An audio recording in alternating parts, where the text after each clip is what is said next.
So last night, I was putting together this mushroom with. It was my first attempt. I didn't make it through. First time with the Nodevember that I didn't make it through, and now I've finally just gone through and reached a point that I'm happy with. Um, and I'm gonna just because I've already done this, I'm just gonna talk you through how this is, and it's kind of maybe a nice, refreshing approach where you can see the final result right here, and I'm just gonna show you how it's all put together, and you can learn stuff about displacement, getting all these textures, and getting all the shapes in.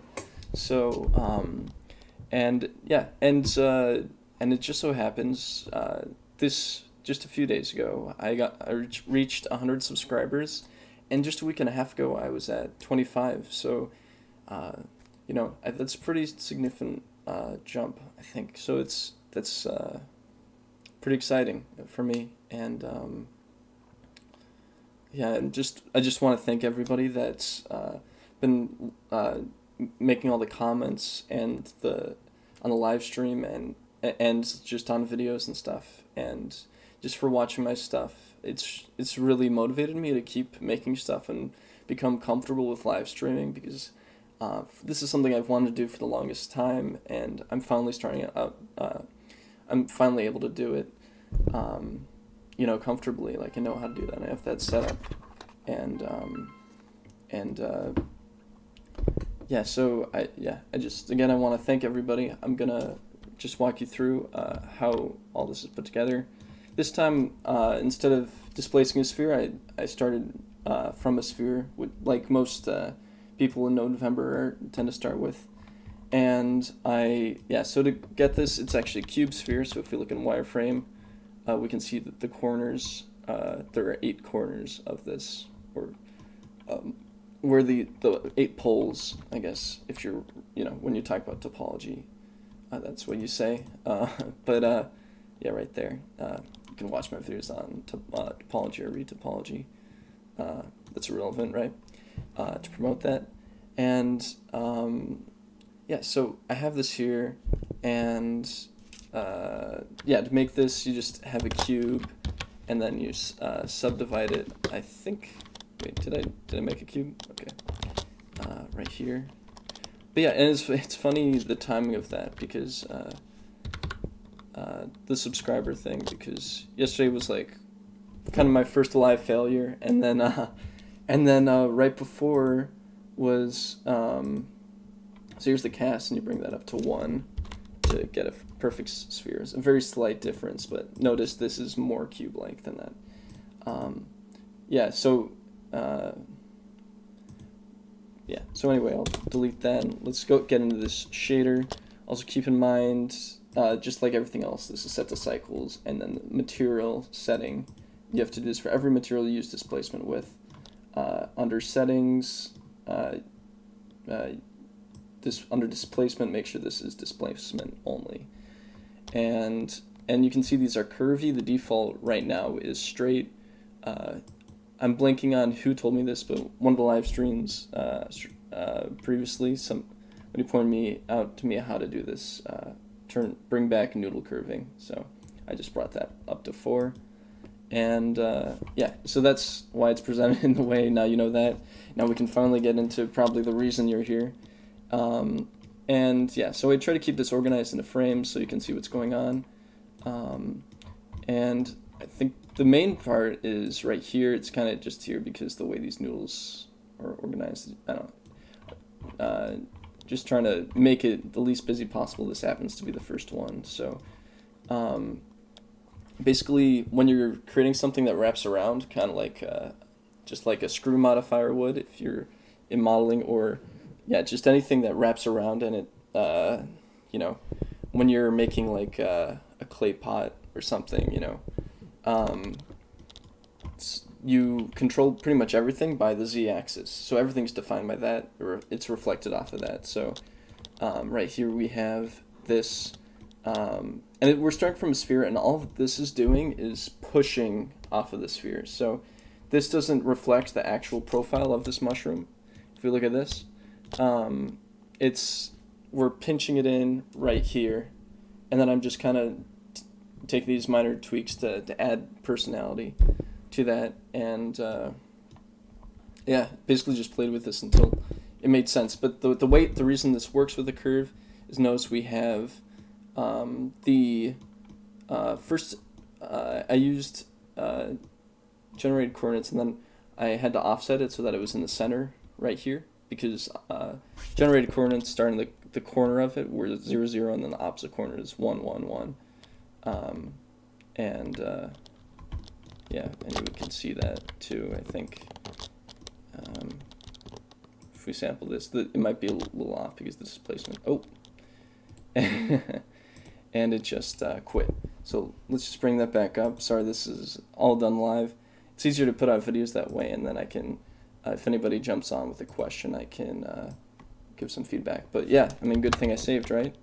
Yeah, and I guess I'll just present it with the straight lines. So let's try to save time here.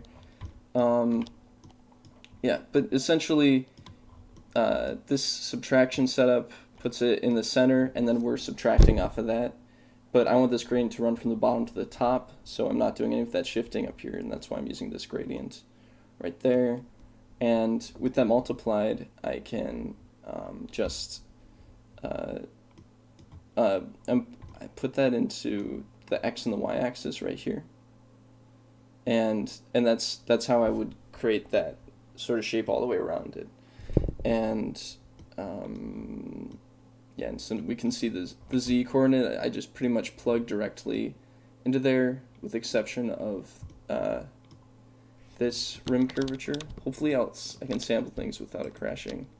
Okay, yeah. So yeah, and this the one change to the z-axis I made was shifting the front part up. Notice in the back this shouldn't be happening, and that's and then I'll show you how I did that right here. We have this absolute, so that's this math node. So this the gradient starts at 0, 0, 0 on the edge, and then I shift it over with this, and then I reflect it with absolute, so negative to positive, positive, negative, the same as all my other tutorial videos, and then I just adjust how strong that changes with the multiply node. And so what's this plugged in? This is the y, and that's because we're changing. So I was masking out the influence here. So this warping off of this reflected gradient, is masked out. So I remove that with this gradient. Or yeah, totally. So if I look at that, it's a little unclear, but to show, I think it's because the displacement might be messing with things, but essentially I put it into here, and then I had to plug in a value here because you can only put colors into the color too, but the darkest value was black, and I wanted something that was shifting that even more, so to get a negative value I had to use that input value node. And yeah, so that's how I got the basic shape. That's pretty much most of the stuff here. And then the next things were like the eyes. That was the last thing that changed the geometry, which I masked out here. And this, when you break it down just in a bunch of steps, it really gets a lot more simple. So if I look at this, this is taking from the y gradient, so front to back, just like I did to mask this part out, because we want only the eyes to affect the front. And I was experimenting with some distortion to give the eyes more grit, but then I wanted to keep it cute, because as you can tell from the final shader, I'm trying to make it as close to sort of like the feel of the character with the texture of the mushroom. I took some liberties with this texture right here.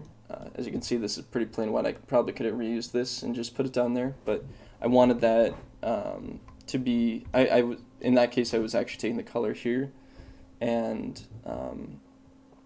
yeah, and I just thought this texture would be more interesting, and I think people, yeah, I think it's more eye-catching for if people were looking at this. Interested. I think it'd look more interesting than there. Yeah, you get it.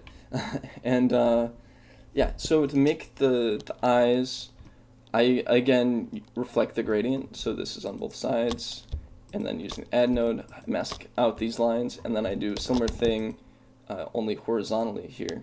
So, and I use multiply add to shift the range and move it up and down. So it's kind of a handy, easy way to do that. And then using this gradient, we can combine that with a smooth minimum.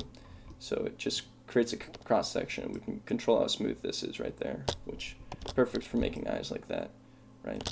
And it's preferable over a sphere, because then it's if we could look here clearly, there's not as much curvature there as there is on the ends. This isn't just an oval that is stretched out, because then the angles would be a lot sharper if it was that long, right? So yeah, that's why it kind of worked with me to use it that way, and I could adjust the width just just the position there, and then if I multiply this, I would have to tweak that and then position it down there, but yeah, so that's how that's working. And the thing about, because it's mapping to a sphere, if you notice, when I bring it up here, multiplying it becomes a lot thinner, but part of that is because of the curvature of the sphere. So if I just shift these up, you can see it's also just becoming thinner as well. That's because the gradient is linear. It's just like going straight. It's a straight line, and then the sphere is curved, and then yeah, so that's why you get different results in the length, I believe. And then yeah, and then so the final component are the circles on the head. And to get that, hey, Kenzie P, thanks for stopping by.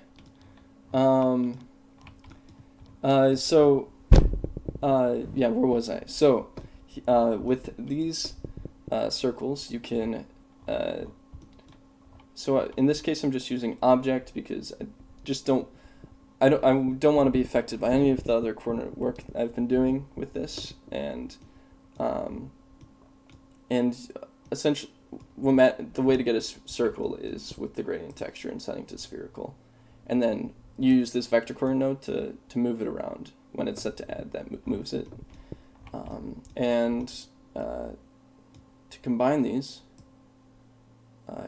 yeah, I guess I just adjust that based on how much size I needed, and that's kind of handy, so you can adjust the size. And this is a sphere, so this is a cross section of a sphere which comes out of circle. So positioning that also affects the size as well. Though it's kind of a dirty way to clean it, to adjust the size, and yeah, and so there I have these sizes, and right here I'm using this gradient here. So with all these, we have these masks at the end, and I use I've been using this math node. I haven't used this in the past, but I've been using a less than or greater than node if you watched my other streams. So black or white, depending on if it's above or below a value, or 0 or 1 is the same as black and white. And here I'm using a sign, because I used to just use greater than node and set it as close to 0 as possible, but you can't make a 0. Sign makes it so that you can set that sharp line with 0. That's sign referring to negative or positive, not geometry like SEINE. That goes with like cosine and tangent. This is a separate thing. And yeah, so like math node, if you look down, so this is the other sign, but this sign right here, this is different. SIGN, yep. And yeah, so I just plug these masks in the factors, and then I can use all these materials. I can trace, back. So this to there, yeah, if I trace, these all go back to a sine node to mask that out. And then right down here, I have the different materials. And let's see, what's connected to what here? If I press L, I can select everything that's linked behind that. So all these are involved.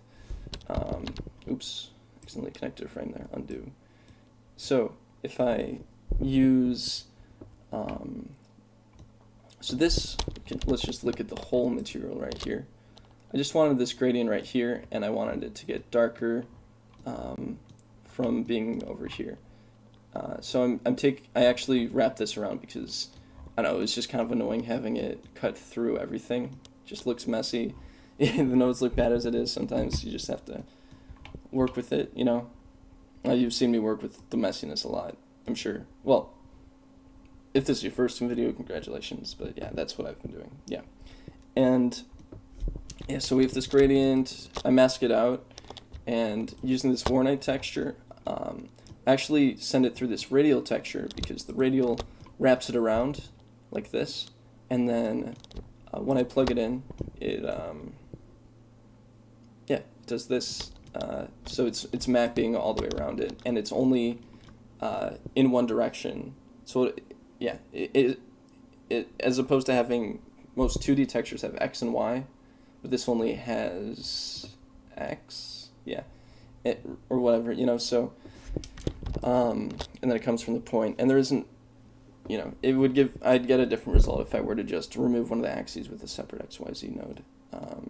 That would give me more rings instead going around it.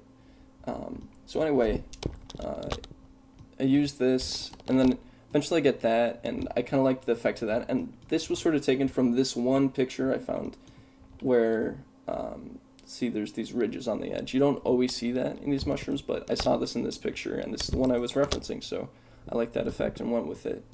And yeah, roughness, I think I wanted to make the roughness a little bit more than it is, just to show off sort of the material. I think when you're showing off graphics, just if you make things more reflective, people are like, oh yeah, that looks really good, even, you know, and it's almost like that should be prioritized sometimes more than realism. You know, that's when people like think to when do people think to comment on something rather than when they actually see realism, you know?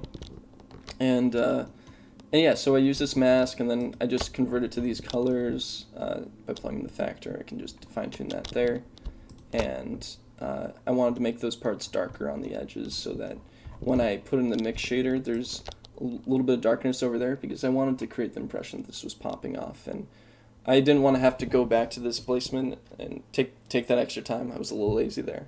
So you can just shift that off there. And yeah, so that's the first material. With this one, so this is the base of the stem. It's just a Voronoi texture distorted with noise, and whenever I distort, I use linear light, so that pushes the things above 0.5 up and the things below 0.5 down, so you get sort of distortion around something instead of like shifting one direction like you would if you were to just add things up or subtract them down. Yeah, so that's that. That's what the mask looks like, and then I adjust that with the curvature to sort of smooth it out more for linear light. Just make it rounder. And I really decrease the distance right here so that makes it smoother, and then this, adjusting strength. Yeah, so you get that. And yeah, with all these organic materials, I think it's really important to use a little bit of subsurface because that's really what makes it seem alive. So you notice I use this here, and it looks like subsurface doesn't affect the color, but it really does. This, even though you'd think this is XYZ, it corresponds to RGB. And with this material, I want it to be mostly white, but I want it to be yellowish. So to get yellow, RGB, you mix the green and the red to get that subsurface. So notice there's like a yellow subsurface going on here, even though that the subsurface color is white. Sort of need to work out more about why that is, because then that would improve my workflow quite a bit if I totally understood, how much of it is subsurface color. Maybe that's more of, because that's consistent with EVN cycles. So, and here this is especially subtle, but yeah, it exists. It exists. And yeah, so if I bring this over here, we have, whoa. Let's move that over here. And yeah, just shift that over. A little late cleaning. yeah, and so this is going off of the fluffiness up here. And then I was seeing up here, like, there's just bumps every once in a while. This is kind of an abstraction of all that, but I think, it gets the effect that you would think of, I think. Like, if I were to remember it, this is as much detail as I'd remember. So, yeah, similar stuff going on there with foreign noise and distortion. Notice the inputs I use here. So I'm using the position output because that's independent of any displacement, and doesn't even take into account the original geometry. Yeah, so that's really nice for using those textures. And yeah, and finally we have the eye texture, and I wanted to make it sort of, at first I was like, let's make it dirt-like, and was like, I don't even know what those are other than like just to be eyes, to be cute, like you just put some eyes on something to be cute. I was thinking like, let's make it kind of muddy, but then I was like, I want it to be, I wanted to still feel like the character if you remember right here, I was trying to distort the eyes with the noise. So I haven't done this, so notice this is turned down to 0. And it was just looking too dirty. It wasn't looking cute anymore, and I wanted to look realistic and cute. Just kind of try to do my best to find that sweet spot. It's yeah, and so you want to keep the eyes nice and round, and yeah. So I kind of kept this dirt sort of difference in so this is just the Voronoi color right here, and then it's all distorted by the noise. So that's what you get, and then you kind of just break it up, and then like if it's far enough, you don't notice, you just recognize it as like dirt texture, I think. And yeah, as you can see here, it's pretty reflective, and that's just taken from the cartoon. So it's kind of just like it's like I took a real mushroom and a fake mushroom and just used a mix shader in between the two, and that's what you got. So that's pretty much the whole shader. I guess it's more efficient to talk through all of that, but it's probably more realistic and more support for beginners to watch me go through all of this in real time and go through all of the pains of like figuring things out and just going through problem solving. And that's kind of what you've seen in my other videos if you've seen those.